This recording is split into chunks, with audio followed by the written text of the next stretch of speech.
Hey guys, welcome back to the PC Shack.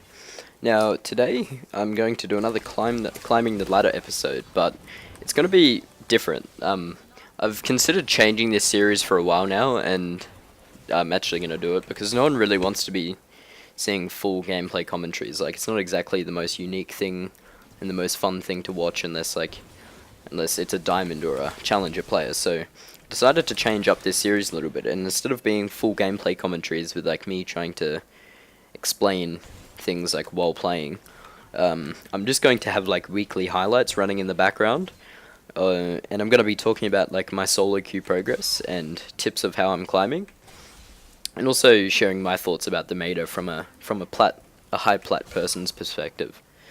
So let's get right into it. Alright, so after doing my provisional series, I got placed in Gold 3 around a week ago, and I've managed to climb all the way up to Plat 2, skipping Plat 4. And so today I'm going to be discussing mainly the top lane meta, because that's what I've been playing over the last week. And like one main tip every episode that I do of this, so hopefully this advice will actually help you guys out a bit.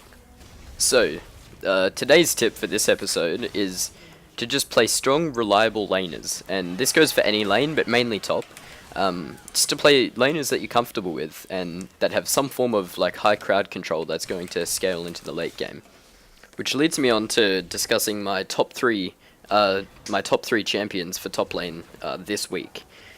And the first one is Irelia, and I mean, we all know her, she's OP as fuck. Like, honestly, there's nothing much you can do about her at all when she gets ahead. And it's mainly because of her high mobility and crowd control that she just, has when she's low health, with her like 4-second stun when maxed. And the reason why I've been playing her a lot is because she's got a very strong and consistent laning phase, even when she's behind. She's got a very great power spike early, when you get your Sheen or your Phage, depending on which sort of aggression you're after. And when you run TP, it's literally free kills bot lane when they're overextended. Like, she just brings so much potential in her mobility and crowd control, and her early power spike that she gets. She's also really great for late game because she scales like very well. Is just naturally tanky with her build, and still has decent damage with her Sheen proc and her Triforce Balk build if you decide to go with that. In team fights, she's very great for like turning on like when you're low and lower HP than your opponents, and I don't know, just overall she's a very strong champion.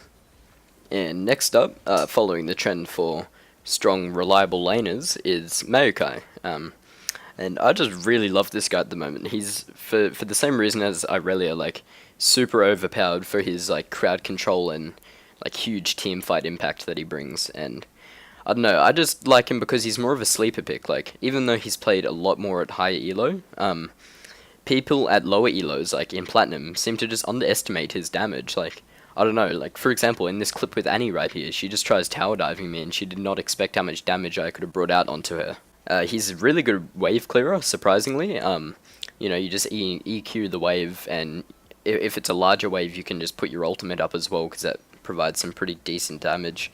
And he's also like, obviously, like an extremely good team fighter. Like, he's really good for like peeling comps and stuff, or like if you have a Yasuo mid or something, just something that's going to benefit your team, like within your ultimate's area of effect. So, and also later on, if your team like needs to get a pick, he's one of the more reliable people to do that with, because his lockdown actually follows them even if they dash or flash or something. So if you flash stun onto one of them, like, they're going to be rooted no matter how far they travel or how far they get peeled back.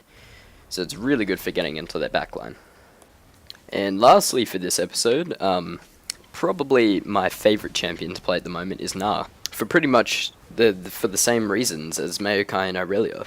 He's got insanely good crowd control with his ultimate lockdown and his W in Mega Gnar form. And his mobility, with being able to hop on top of minions, champions, and enemies with his hop in Mini Gnar form.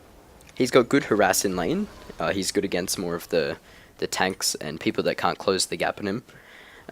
He's got great siege as well, so around mid game, if you want to group, you can just keep tossing those boomerangs out. They do quite a bit of damage with your brutalizer. and not to mention he does have a really great power spike when he does get that brutalizer early. You know, his boomerangs just start shredding them over time. Like, it's really great. And you can't forget his game-changing ultimate. Like, in this clip here, I literally turn a fight around completely just with my ultimate itself getting a 4-man stun into the wall. So it really shows how these strong, reliable laners legitimately win you games. Anyway guys, that's about it for this week. I just have one final thing that I want to say about the use of TP, and I think it's absolutely essential as a top laner to run TP and secure dragons and early kills at bot lane and possibly a turret. Like, it's one thing to take Ignite and win lane, but it's another thing to get the team snowballed and win the game, which is ultimately the goal. So just some food for thought.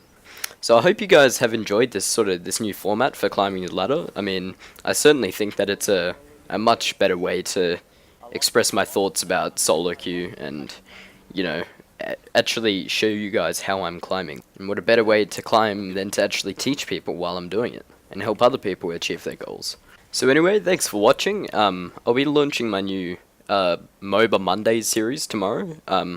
Hopefully I should be able to get the video out. Maybe not, but it could be just a MOBA Mondays on a Tuesday just for this first week, which is pretty ironic. But so what does this mean? Even more League of Legends content for you faithful subscribers out there. I know most of the people that watch my videos probably only watch it for CSGO, but I do play a lot of games. So let me know down in the comments if you are liking what I'm doing with this series. And also I'll be leaving the TeamSpeak IP down there if you want to come and chill out with me. And yeah, thanks for watching, and I'll see you in the next video.